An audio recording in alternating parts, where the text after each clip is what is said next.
വയനാട് അമരക്കുനിയിലെ വേട്ടക്കാരൻ കടുവ ഇപ്പോഴും കാണാമറയത്ത് തുടരുകയാണ്. അതിനിടെ അമരക്കുനി തൂപ്രയ്ക്ക് സമീപം വെള്ളക്കെട്ടിൽ വീണ്ടും കടുവയെ കണ്ടതായി സംശയം. ഡ്രോൺ ഉപയോഗിച്ചുള്ള വനംവകുപ്പ് പരിശോധന തുടരുന്നു.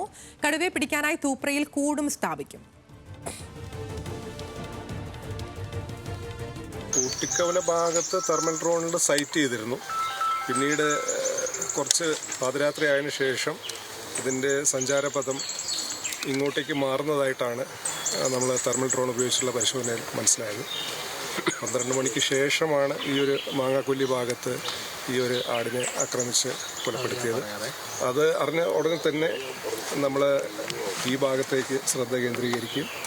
അതിനെ തുടർന്ന് വെറ്റിനറി ഡോക്ടർമാർ ഇവിടെ ഈ ആടിനെ പിടിച്ച് കൊന്ന വീട്ടിൽ തന്നെ തമ്പടിക്കുകയും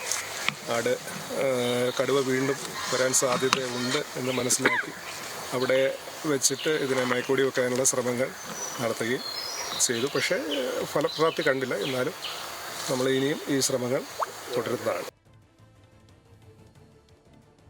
ഈ സാഹചര്യത്തിൽ വളരെ ആശങ്കയാണ് നമ്മുടെ ഈ നാട്ടിലെ ജനങ്ങൾക്കുള്ളത്. അത് കാർഷിക മേഖലയാണ്. ക്ഷീര കർഷകരുണ്ട്, ആട് വളർത്തലുണ്ട്, അതുപോലെ പന്നി കൃഷിക്കാരുണ്ട്, പോത്ത് കൃഷിക്കാർ എല്ലാം വളരെ വിപുലമായിട്ട് കാർഷിക മേഖലയാണ്. ഈ കാർഷിക മേഖലയിലെ ആളുകൾക്ക് ഇതിനെ വളർത്തണമെങ്കിൽ നമുക്ക് സുരക്ഷിതമായൊരു സംവിധാനം ഉണ്ടാകണം. അനൽക്ക സേതുവിന്റെ വിശദാംശങ്ങളുമായി. അനൽക്ക, ഒരു നാട് മുഴുവൻ ഒരു കടുവയുമായി ബന്ധപ്പെട്ട ആശങ്കയിലും പേടിയിലുമായിട്ട് കുറച്ചധികം ദിവസങ്ങളായി. നമുക്കറിയാവുന്നതുപോലെ വനംവകുപ്പ് അവിടെ തുടരുന്നു. RRT സംഘമുണ്ട്. എല്ലാവിധ സംവിധാനങ്ങളും സജ്ജീകരണങ്ങളുമുണ്ട്. ഈ പറയുന്നത് പോലെ തെർമൽ ഡ്രോൺ പരിശോധന, ഒപ്പം കടുവയെ കണ്ടാലുടനെ മയക്കുവെടി വയ്ക്കാനുള്ള സംവിധാനങ്ങൾ എല്ലാം റെഡിയാണ്. കടുവ നിശ്ചിത ഇടവേളകളിൽ നാട്ടിലിറങ്ങുകയും ആടിനെ പിടിക്കുകയും മനുഷ്യരെ പേടിപ്പിക്കുകയും ചെയ്യുന്നു, തുടരുകയും ചെയ്യുന്നു. എന്തെങ്കിലും പുരോഗതിയുണ്ടോ?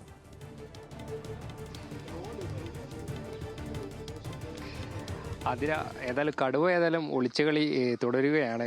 കാരണം ഇന്നലെ രാത്രി നമ്മളൊക്കെ കടുവയെ പിടികൂടുന്നത് കാത്ത് ഊട്ടിക്കവല, അതായത് അമരക്കുനി ഊട്ടിക്കവല ഭാഗത്തായിരുന്നു നമ്മളെല്ലാവരും നിന്നിരുന്നത്. എന്നാൽ അവിടെ നിന്നും ഇന്നലെ രാത്രി 11 കൂടിയിട്ട് ഈ ഊട്ടിക്കവലയിൽ നിന്ന് ഏകദേശം 2 കിലോമീറ്റർ മാറിയിട്ട് ആടിക്കൊല്ലി എന്ന് പറയുന്ന സ്ഥലത്ത് അവിടെ പെരുമാർബിൽ ചന്ദ്രൻ ഒരു ആടിനെ കൊല്ലുന്നൊരു അവസ്ഥയുണ്ടായി. അതായത് അവിടെ നിന്ന് 2 കിലോമീറ്റർ അകലെയാണ്. അപ്പോൾ നമുക്കിതിൽ നിന്ന് മനസ്സിലാക്കാൻ സാധിക്കുന്നത് ഏകദേശം ഈ അമരക്കുനി ഭാഗത്ത് നിന്ന് ഏകദേശം 3 കിലോമീറ്റർ ചുറ്റളവിലാണ് ഈ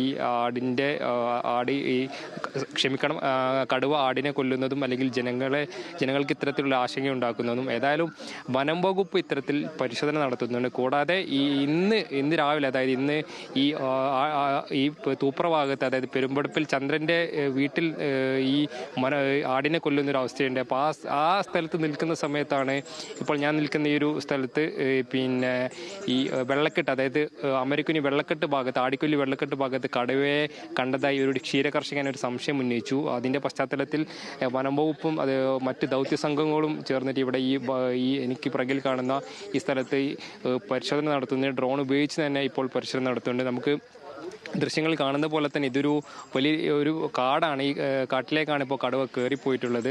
ഇവിടെ നിന്നിട്ടാണ് ഈ സമീപത്ത് രാവിലെ പുല്ല് പറിക്കുകയായിരുന്ന ഒരു ക്ഷീര കർഷകൻ കടുവയെ കാണുകയും ചെയ്തിട്ടുള്ളത്. ഇപ്പോൾ ഏതായാലും കടുവയെ കണ്ടാൽ ഉടൻ പിടികൂടാനുള്ള സംവിധാനങ്ങളെല്ലാം സജ്ജമാണ്. ഒട്ടും ഗൗരവം കുറച്ച് കാണാൻ പറ്റുന്ന സാഹചര്യമല്ല. നമ്മൾ ഇന്നലെയൊക്കെ കണ്ടതാണ്. ജനജീവിതം ഭാഗികമായെങ്കിലും സ്തംഭിക്കുന്ന അവസ്ഥ അവിടെ ഉണ്ടായിരുന്നു. എത്രയും പെട്ടെന്ന് ഈ കടുവയെ പിടികൂടാൻ സാധിക്കട്ടെ. വിശദാംശങ്ങൾ നൽകുകയായിരുന്നു അനൽക്ക സേത്.